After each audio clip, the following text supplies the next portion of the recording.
श्री दुर्गाय नमः। श्री दुर्गा सप्तशती प्रथमो अध्यायः।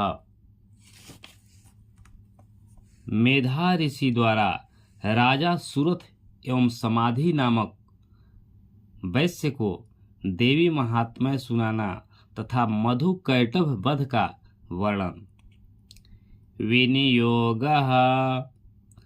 ओम प्रथम चरित्रस्य ब्रह्मा ऋषिः महाकाली देवता गायत्री छंदः नंदाशक्तिः रक्तदंतिका बीजम् अग्निस्तत्त्वम् ऋग्वेदः स्वरूपम्। श्री महाकाली प्रीत्यर्थे प्रथम चरित्र जपे विनियोगः। हाथ में जल लेकर इस मंत्र से विनियोग करें, अर्थात इस मंत्र को पढ़कर जल छोड़ दें। विनियोगार्थ प्रथम चरित्र के ब्रह्मा ऋषि महाकाली देवता गायत्री छंद नंदा शक्ति रक्तदंतिका बीज अग्नि तत्व और ऋग्वेद स्वरूप है। श्री महाकाली रूपी देवता के प्रसन्नार्थ प्रथम चरित्र के जप अर्थात पाठ में विनियोग करने का विधान है। ध्यानम्। ओम खड्गं चक्रगदेषु चाप परिघाञ्चूलम्बुशुण्डिशिरः शङ्खं सन्दधतीं करस्त्रिनयनां सर्वाङ्गे भूषावृतां नीलास्मद्युतिमास्य पाददशकां सेवे महाकालिकाम् यामस्तौस्त्वपितो हरो कमलजो हन्तुं मधुकैटभम्। भगवान विष्णु के क्षीर सागर में शयन करने पर महाबलवान दैत्य मधु और कैटभ के संहार निमित्त पद्म योनि ब्रह्मा जी ने जिनकी स्तुति की थी, उन महाकाली देवी का मैं स्मरण करता हूँ। वे अपनी 10 भुजाओं में क्रमशः खड्ग, चक्र, गदा, बाण, धनुष, परिघ फेंक कर चलाया जाने वाला एक प्राचीन अस्त्र, शूल, भूसुंडी अर्थात बंदूक, मस्तक और शंख धारण करती है। वह 3 नेत्रों से युक्त है और उनके संपूर्ण अंगों में दिव्य आभूषण कभी जीर्ण न होने वाले पड़े हैं। नीलमणि के सदृश उनके शरीर की आभा है एवं वे 10 मुखी तथा 10 पादों वाली है। ओम नमः चंडिकाय। ओम ऐं मार्कंडेय उवाच सावर्णे सूर्यतनयो यो मनुः कथ्यते अष्टमः निशामया तदुत्पत्तिं विस्तरादगतो मम। मार्कंडे जी ने कहा, सूर्य के पुत्र सावर्णी जिनकी गणना 8 मनुओं में की गई है के उत्पन्न होने की कथा का सविस्तार वर्णन करता हूँ, सुनो।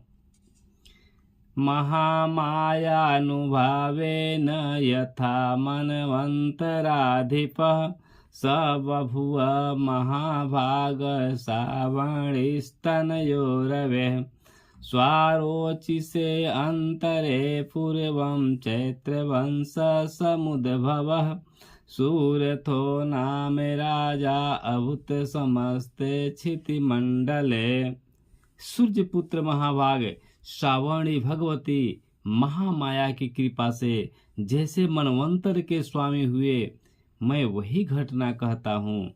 प्राचीन काल में स्वारोचिष नामक मनवंतर में सूरथ नामक एक बहुत ही प्रतापी राजा हुए थे। उनकी उत्पत्ति चैत्र वंश में हुई थी और सारी पृथ्वी पर उनका एक छत्र राज्य था।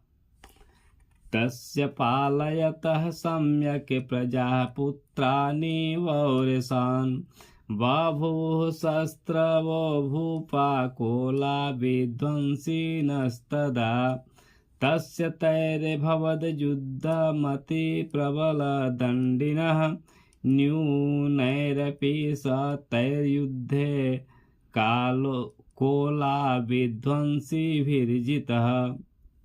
वे प्रजाओं का अपनी संतान के समान पालन पोषण करते थे। इतना होने पर भी कोल विध्वंसी नामक क्षत्रिय उनके शत्रु बन बैठे। राजा सुरथ दंड नीति का अत्यंत कड़ाई से पालन करते थे। राजा का विपक्षियों के साथ युद्ध हुआ।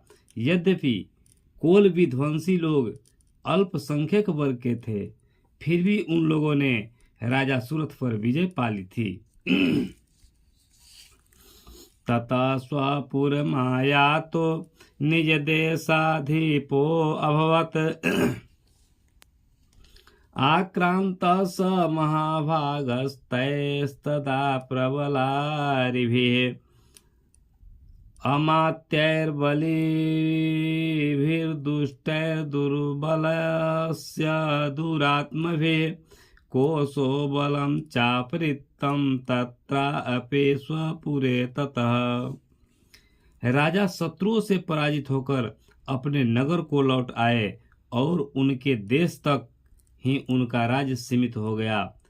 पहले से अधिकृत की गई भूमि उन्हें छोड़नी पड़ी, किंतु तिस पर भी विद्रोहियों ने उनका पीछा नहीं छोड़ा और राजा सुरथ पर पुनः आक्रमण कर दिया।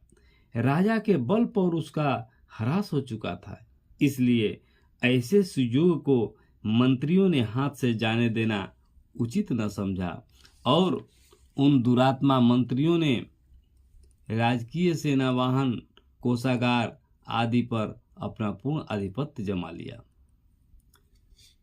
ततो मृगया व्याजेन हृत्य स्वाम्य स भूपतिः एकाकी हयमारुह्य जगाम गहनं वनं स तत्राश्रममद्राच्छिद द्विजवर्यस्य मेधसः प्रशान्तः स्वापदाकीर्णं मुनिशिष्योपशोभितम्। राजा का स्वामित्व छीन गया था, इसलिए वे घोड़े पर सवार होकर अकेले ही आखेट के बहाने घने वन के भीतर चल दिए। उस वन में पहुंचकर राजा सुरथ को विप्रों में श्रेष्ठ मेधा मुनि का आश्रम दिखाई पड़ा। उनके आश्रम में अनेकों मांसभक्षी हिंसक पशु अपनी हिंसा वृत्ति को छोड़कर अत्यंत शांत भाव से विचरण करते थे। मुनि के शिष्य गणों से उस आश्रम तथा वन का सौंदर्य खिल उठा था। तस्थौ कंचित सकालं च मुनिना तेन सत्कृतः इतश्चेतश्च विरचंस्तस्मिन् मुनिवराश्रमो। आश्रम में राजा के उपस्थित होने पर मुनि ने उनका सत्कार किया। राजा भी कुछ दिनों तक मुनि के आश्रम में रहकर विहार करते रहे। सो अचिंतयत् तदा तत्र ममत्वाकृष्ट चेतनः मत पूर्वः पालितं पूर्वं मया हीनं पुरं हि तत् मद्भृत्यस्तैरसद्वृत्तैर्धर्मतः पाल्यते न वा न जाने स प्रधानो मे शूरहस्ति सदा मदः मम वैरी वशं यात कान भोगानुपलप्यते ये ममानुगता नित्यं प्रसाद धन भोजन।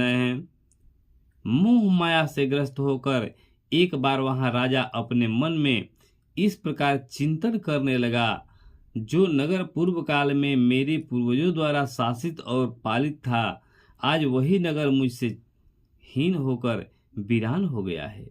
न जाने मेरे अधम कर्मचारी उसकी धर्म परायणता के साथ रक्षा करते हैं या नहीं। मेरा हाथी जो सदा अपने शरीर से मद बहाया करता था और वीर था, न जाने वह किस अवस्था में होगा। जो लोग मेरी कृपा दृष्टि, धन और भोजन के लिए ललायित रहकर मेरा अनुगमन करते थे, अनुव्रेते ध्रुवं त्यज्य कुर्वन्त्यन्यमहीभृताम् असम्यग्व्ययशीलस्तैः कुर्वद्धि सततं व्ययम् सञ्चितसो अतिदुःखेन क्षयं कोशो गमिष्यति एतच्चान्यच्च सततं चिन्तयामास पार्थिवः। वे लोग अब निश्चय ही अन्य राजाओं के आश्रित होंगे। मेरे धन का उन लोगों के द्वारा दुरुपयोग किए जाने से अब कोष निश्चय ही रिक्त हो चुका होगा। इस प्रकार की अनेक चिंताएं राजा के मन में उथल पुथल मचा रही थी। तत्र विप्राश्रमाभ्यासे वैश्यामेकं ददर्श सः सपृष्टस्तेन कस्त्वं भो हेतुश्चागमने अत्र कः। एक दिन मेधा मुनि के आश्रम के निकट एक वैश्य को देखकर राजा उससे पूछ बैठे, भाई तुम कौन हो? यहाँ तुम्हारे आने का क्या अभिप्राय है?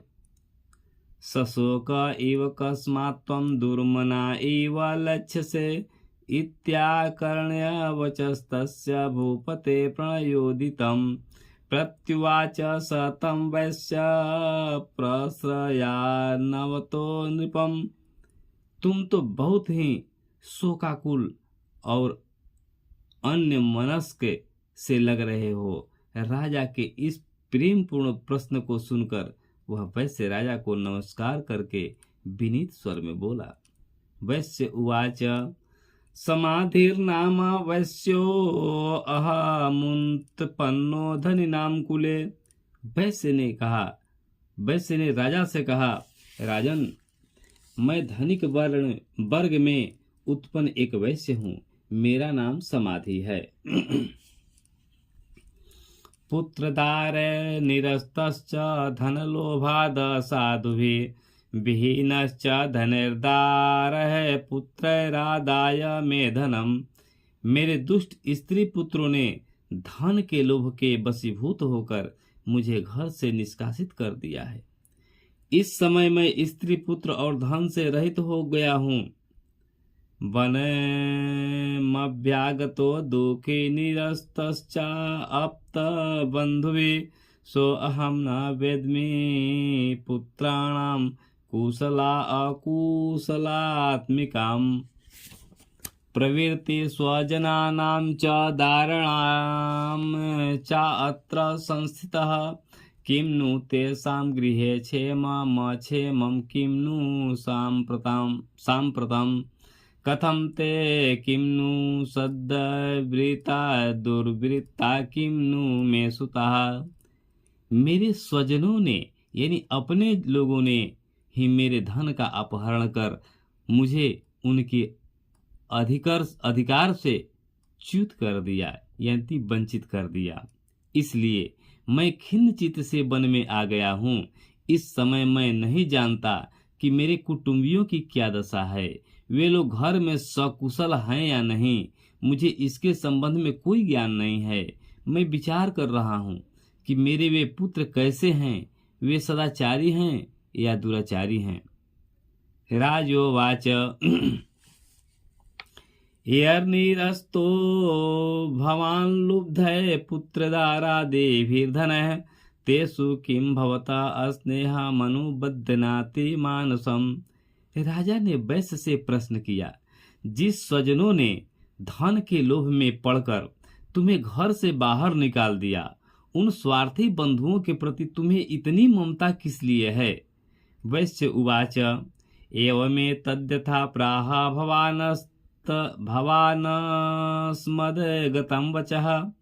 वैश्य ने उत्तर दिया, आपका मेरे संबंध में इस प्रकार पूछना उचित ही है।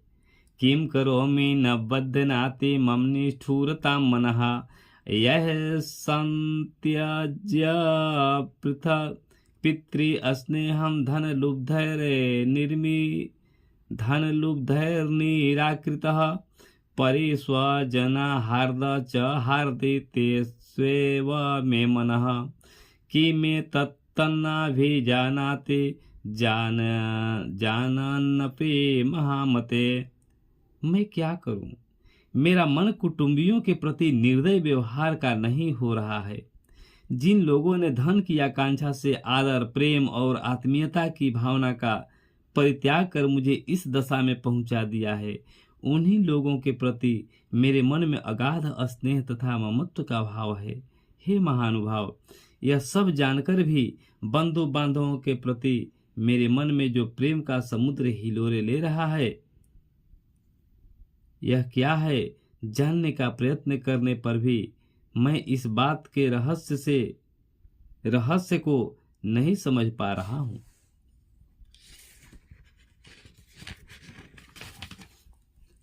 यत् प्रेम प्रवणं चित्तं वेणु विगुणेष्वपि बन्धुषु तेषां कृते मे निःश्वासो दौर्मनस्यं च जायते करोमि किं यन्न मनस्ते स्वप्रीतिषु निष्ठुरम्।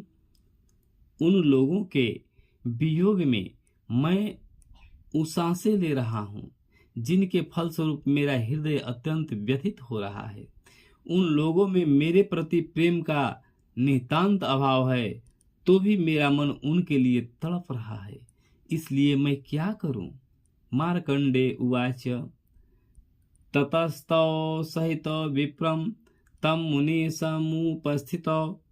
मार्कंडे मुनि ने कहा, हे ब्राह्मण, तत्पश्चात राजा सुरथ और समाधि नामक वैश्य एक साथ ही मेधा मुनि की सेवा में उपस्थित हुए।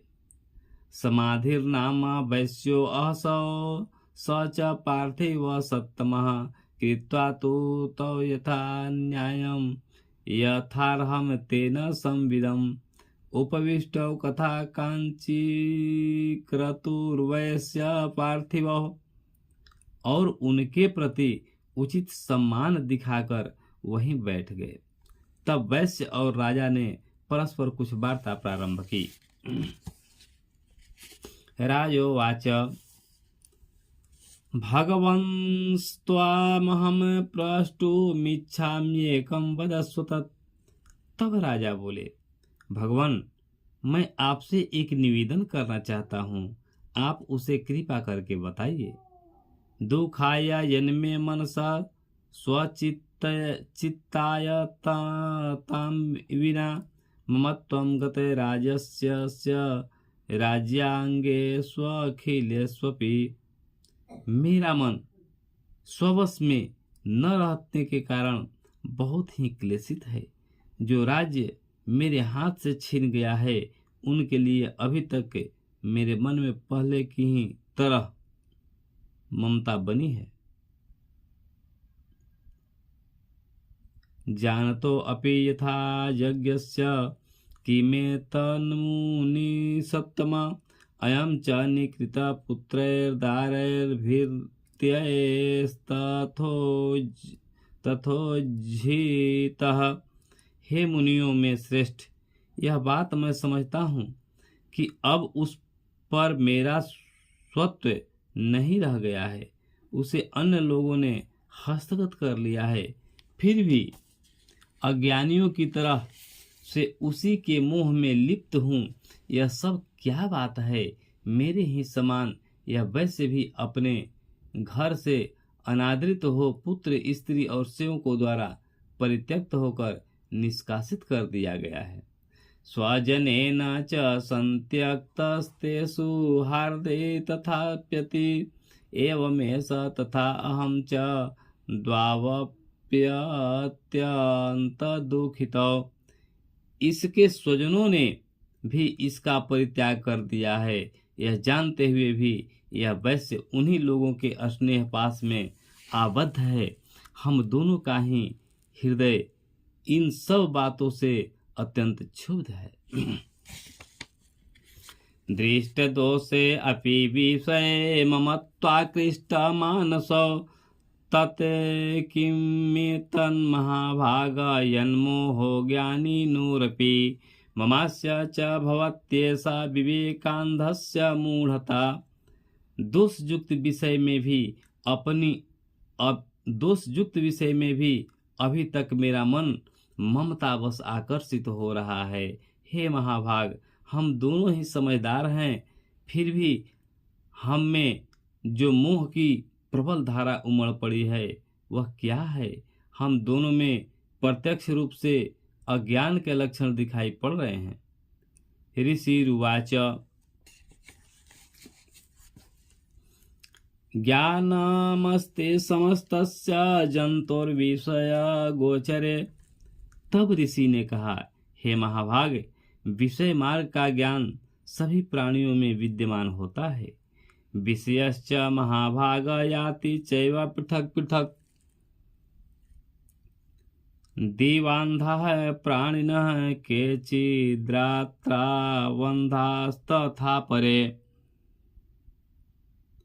केचिद्दिवा तथा रात्रौ पाणिनस्तुल्य दृष्टयः। ज्ञानिनो मूनजा सत्यम किंतु तेन ही केवलम। इसी प्रकार विषय भी सभी जीवों के भिन्न भिन्न होते हैं। कुछ प्राणियों को दिन में नहीं दिखाई पड़ता, ठीक इसके विपरीत कुछ जीव रात्रि में नहीं देख पाते। इनके अतिरिक्त कुछ जीव ऐसे भी होते हैं जो समान रूप से दिन और रात्रि में देख सकते हैं। यह बात सत्य है कि सभी प्राणियों में मनुष्य वर्ग अधिक समझदार होते हैं, किंतु केवल वे ही इस प्रकार समझदार नहीं होते।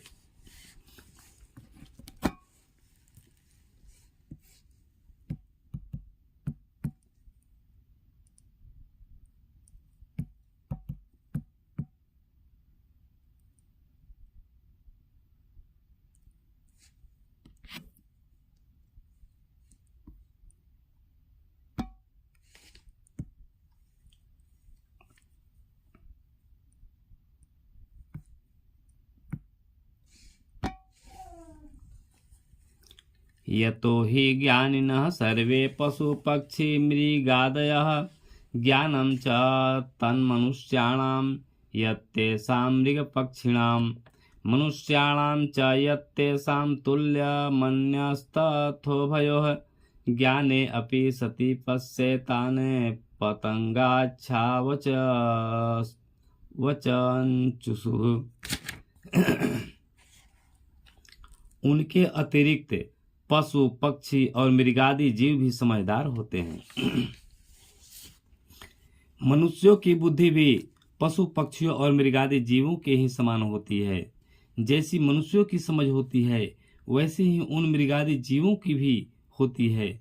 साथ ही साथ अन्य बातें भी प्राय इन दोनों में समान रूप से पाई जाती है। इन पंछियों को ही देखो, समझदार होते हुए भी स्वयं क्षुधातुर रहकर अपने बच्चों की चोंच में स्नेहवश अन्न के कण डाल देते हैं।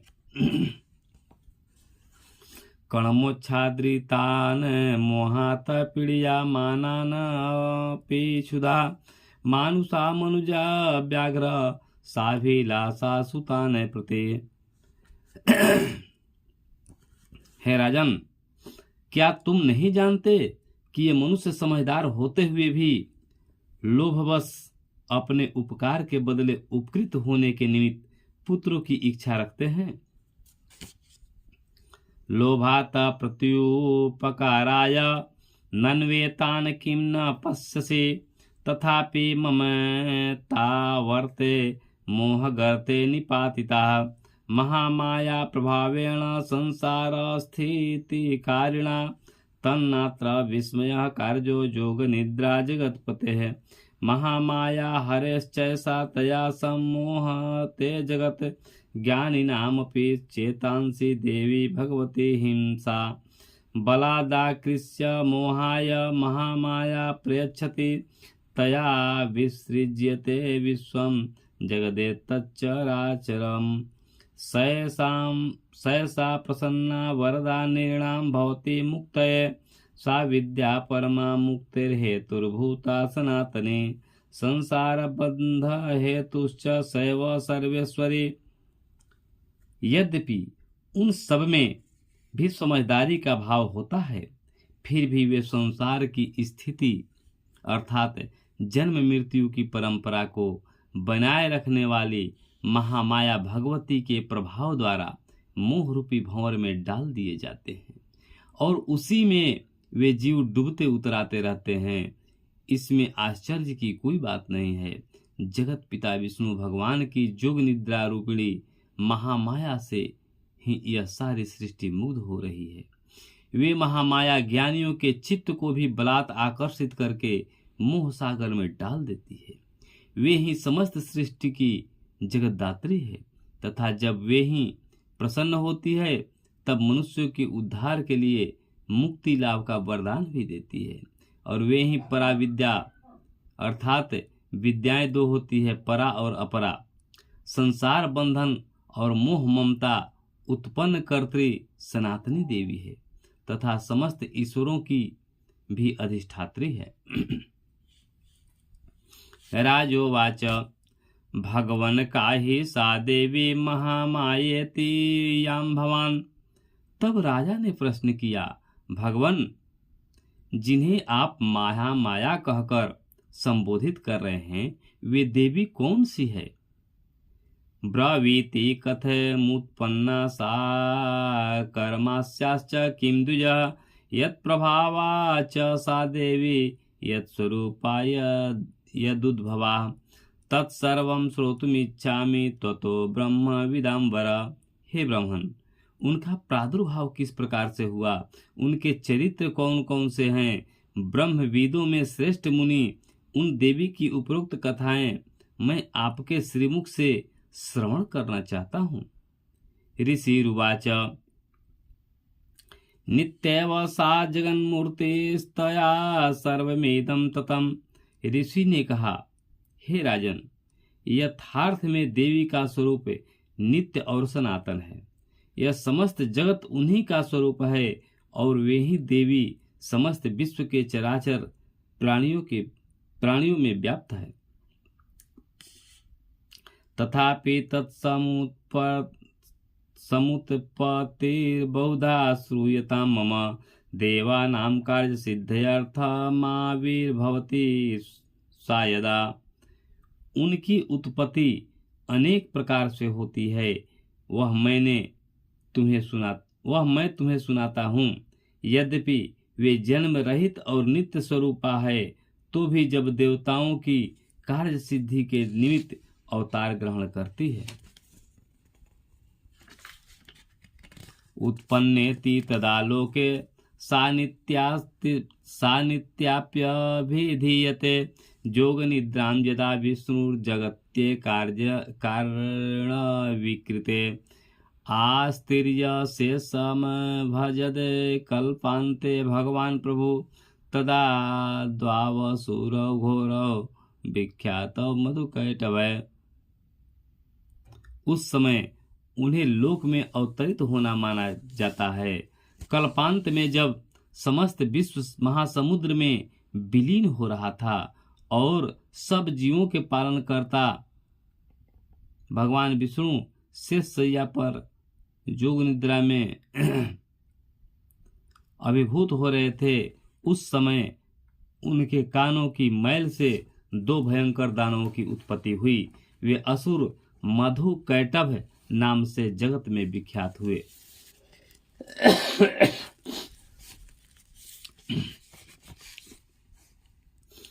विष्णु कर्णमलोद्भूतो हंतो ब्रह्माण मुद्यत स नाभि कमले विष्णु स्थितो ब्रह्मा प्रजापति दृष्ट्वा तावसुरो चोग्रो प्रसुप्तं च जनार्दनम् तुष्टाव जोगनिद्रां तामेकाग्र हृदय स्थितः। जन्म लेने के बाद ही वे दानव सृष्टिकर्ता ब्रह्मा जी का वध करने को उद्यत हो गए। उस समय ब्रह्मा जी भगवान विष्णु के नाभि कमल में अवस्थित थे। अपने पास राक्षसों के उपस्थित होने पर उन्होंने निद्राभिभूत भगवान को जागृत करने के लिए भगवान के नेत्रों में जोग निद्रा की स्तुति करना प्रारंभ किया। निबोधनार्थाय हरेर्हरि नेत्रकृतालयां विश्वेश्वरी जगद्धात्री स्थिति संहारकारिणीं निद्रां भगवती विष्णोरतुलां तेजसा प्रभु। भगवान की वह अद्वितीय शक्ति ही जगद्धात्री, विश्व की अधिष्ठात्री तथा संसार का पालन और संहार करने वाली मानी गई है। उन्हीं जोग माया भगवती निद्रा देवी की ब्रह्मा जी आराधना करने लगे। ब्रह्मोवाच त्वं स्वाहा त्वं स्वधा त्वं हि वसटकारा स्वरात्मिका। ब्रह्मा जी बोले, देवी तुम ही स्वाहा स्वधा और वसटकार हो, स्वर भी तुम्हारा ही रूप है। सुधा त्वमक्षरे नित्ये त्रिधा मात्रात्मिका स्थिता, अर्धमात्रा स्थिता नित्यायानुच्चार्या विशेषतः। त्वमेव संध्या सावित्री त्वं देवी जननी परा, त्वयैतद्धार्यते विश्वं त्वयैतत्सृज्यते जगत्, त्वयैतपाल्यते देवी त्वमस्यन्ते च सर्वदा। विसृष्टो सृष्टिरूपा त्वं स्थितिरूपा च पालने, तथा संहृतिरूपान्ते जगतो अस्य जगन्मये। महाविद्या महामाया महामेधा महास्मृति महामोहा च भवति महादेवी महासुरी, प्रकृतिस्त्वं च सर्वस्य गुणत्रय विभाविनी। तुम ही प्राणदात्री अमृत रूपा हो। नित्य अक्षर प्रणव में आकार उकार और मकार, इन तीनों मात्राओं में तुम्हारा ही अवस्थान है। इन तीन मात्राओं से भिन्न जो बिंदु रूपा नित्य अर्ध मात्रा है, जिनका उच्चारण विशेष रूप से नहीं हो सकता, वह भी तुम ही हो। हे देवी, तुम ही संध्या सावित्री तथा परम जननी स्वरूपा हो। तुम ही इस संपूर्ण ब्रह्मांड को धारण किए हुई हो। तुम्हारे ही द्वारा इस विश्व की उत्पत्ति होती है। तुम ही पालन करती और अंत में सब जीवों का संहार करती हो। जगत की उत्पत्ति में तुम सृष्टि रूपा, पालन काल में स्थिति स्वरूपिणी तथा कल्पांत में संहार स्वरूपा हो। तुम ही महाविद्या महामाया महामेधा महास्मृति महामोह रूपा महादेवी और महासुंदरी हो। तुम ही तीन गुणों अर्थात सत्व रज और तम, इन तीन गुणों की उत्पन्न कारणी हो। काल रात्रिर्महारात्रिर्मोहरात्रिश्च दारुणा, त्वं श्रीस्त्वमीश्वरी त्वं ह्रीस्त्वं बुद्धिर्बोधलक्षणा, लज्जा पुष्टिस्तथा तुष्टिस्त्वं शान्तिरेव च, खड़ंगिनी शूलिनी घोरा गदिनी चक्रिणी तथा शंखिनी चापिनी बाणा भुसुंडी परिघायुधा, सौम्या सौम्यतरा शेष सौम्येभ्यस्त्वति सुंदरी। तुम ही भयंकर काल रात्रि महारात्रि और मोह रात्रि हो। तुम ही श्री ईश्वरी ह्रीं और बोध स्वरूपा बुद्धि भी हो। लज्जा पुष्टि तुष्टि शांति और क्षमा भी तुम ही हो। तुम ही खड़ग धारिणी शूल धारिणी घोर रूपा गदा चक्र शंख और धनुष धारिणी भी हो। बाण भुसुंडी परिघ आदि तुम्हारे ही अस्त्र हैं। तुम सौम्य और सौम्यतर हो। इतना ही नहीं, वरन विश्व में जितने भी सौम्य एवं सुंदर पदार्थ है, उन सब में तुम्हारी सुंदरता कहीं अधिक है। परापराणां परमा त्वमेव परमेश्वरी, यच्च किंचित् क्वचिदद्वस्तु सद्वाखिलात्मिके। पर तथा अपर, इन दोनों विद्याओं से परे रहने वाली परमेश्वरी भी तुम ही हो। हे देवी, विश्व के सभी सत असत पदार्थों में पाई जाने वाली शक्ति भी तुम ही हो।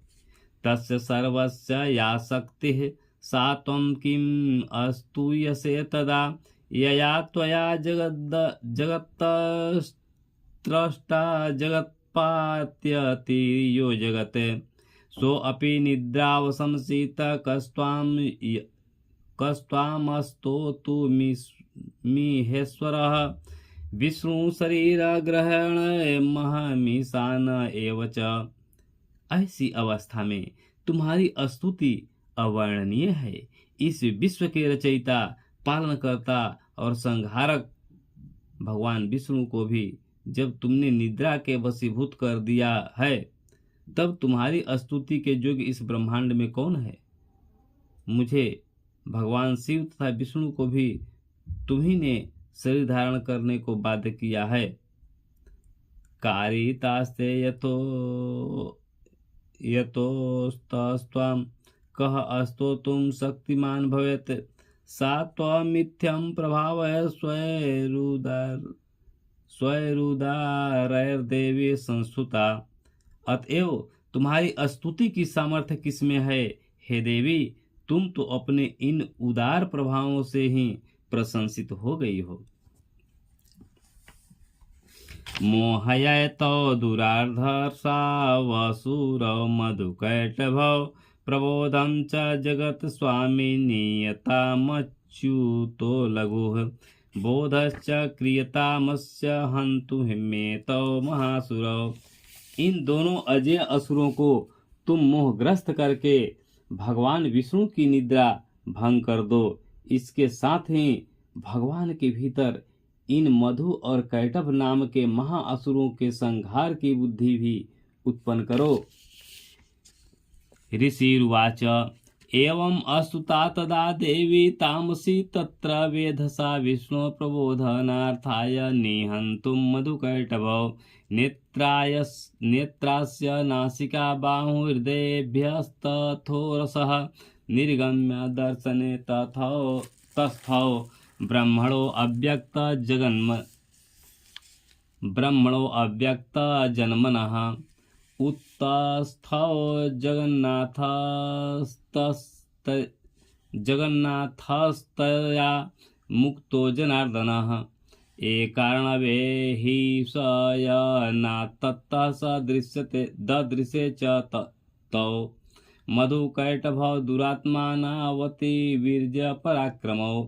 ऋषि ने कहा, हे राजन, भगवान विष्णु को जगाने के लिए जिस समय ब्रह्मा जी ने तमोगुण की अधिष्ठात्री देवी का स्तमन किया, उस समय वे महामाया भगवान के नेत्र, मुख, नासिका, बाहु, हृदय और वक्षस्थल में बाहर आकर अव्यक्त जन्मा ब्रह्मा जी के सम्मुख आ उपस्थित हुई।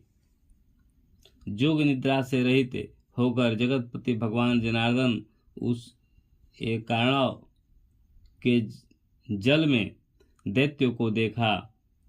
वे दोनों ही दुरात्मा दैत्य मधु और कैटभ अत्यंत पराक्रमी और बलशाली थे। क्रोध रक्ते क्षणावत्तुम ब्रह्माणं जनितोद्यमो समुत्थाय ततस्ताभ्यां युयुधे भगवान हरे। पंचवर्ष सहस्राणि बराहु प्रहरणो विभुः तावप्यति बलोन्मत्तः महामाया विमोहितौ। वे दोनों क्रोध से आंखें लाल करके ब्रह्मा जी को निगल जाना चाहते थे।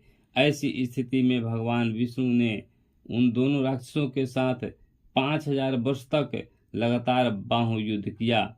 वे दोनों बल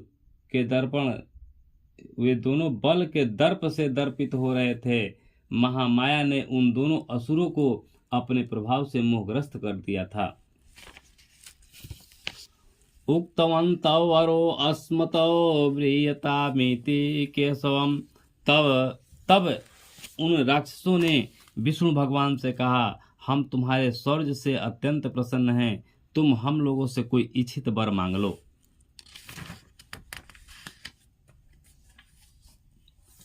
श्री भगवान उवाच भवेत्तामद्य मे तुष्टौ मम वध्यावुभावसि किमन्येन वरेणात्र एतावद्धि वृतं मम।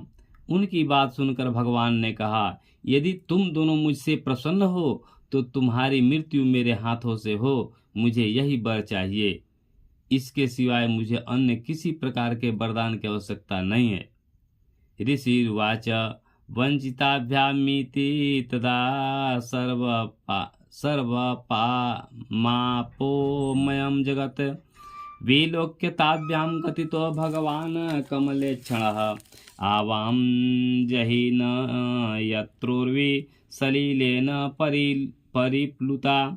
ऋषि कहने लगे, जब उन राक्षसों ने संपूर्ण पृथ्वी को भ्रमवश जलमग्न समझा तब भगवान से कहा, मेरा वध किसी शुष्क स्थल अर्थात सूखे स्थान, जिस स्थान पर पृथ्वी जल में न डूबी हो, उस स्थान में करो। ऋषिर्वाच तथेत्युक्त्वा भगवता शंखचक्र गदाभृता कृत्वा चक्रेण वैच्छिन्ने जघने शिरसि तयोः।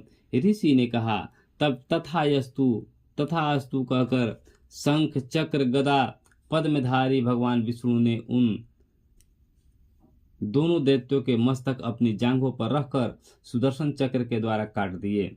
एवमेषा समुत्पन्ना ब्रह्मणा संस्तुता स्वयं प्रभावमस्या देव्यास्तु भूय शृणु वदामि ते। ऐं ओम इति श्रीमार्कण्डेय पुराणे सावर्णिके मनवन्तरे देवी महात्म्ये मधुकैटभवधो नाम प्रथमो अध्यायः। इस प्रकार श्री मार्कंडेय पुराण के सावर्णिक मनवंतर कथा के अंतर्गत देवी महात्म्य में वर्णित मधुकैटभ वध नामक प्रथम अध्याय समाप्त।